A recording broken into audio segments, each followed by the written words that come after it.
ఇక వివరాల్లోకి వెళ్తే ప్రజల నుంచి అందుతున్న అర్జీల పరిష్కారానికి అధిక ప్రాధాన్యత ఇచ్చి సకాలంలో పరిష్కరించాలని జిల్లా కలెక్టర్ షాన్ మోహన్ అధికారులను ఆదేశించారు. ప్రజా సమస్యల పరిష్కార నిమిత్తం రాష్ట్ర ప్రభుత్వం ప్రతి సోమవారం నిర్వహిస్తున్న ప్రజా ఫిర్యాదుల పరిష్కార కార్యక్రమం సోమవారం కాకినాడ కలెక్టరేట్లో నిర్వహించారు.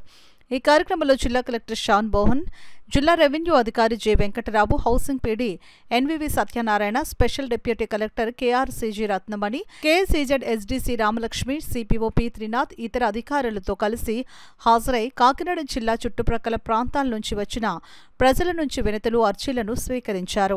ఈ అర్జీలను ఆయా శాఖల అధికారులకు సూచిస్తూ వాటిపై సత్వరం సమగ్రమైన సంతృప్తికరమైన పరిష్కారాలు అందించాలని అధికారులను ఆదేశించారు. రెవెన్యూ పింఛన్లు, బియ్యం కార్డు మంజూరు, ఉద్యోగ ఉపాధి అవకాశాలు, డ్రైన్ కాలువల్లో పూడిక తొలగింపు, టిట్కో గృహాలు, ఇళ్ల స్థలాలు, భూమి వివరాలు ఆన్లైన్లో నమోదు, ఆక్రమణల తొలగింపు వంటి అంశాలకు చెందిన మొత్తం 314 అర్జీలు అందాయి.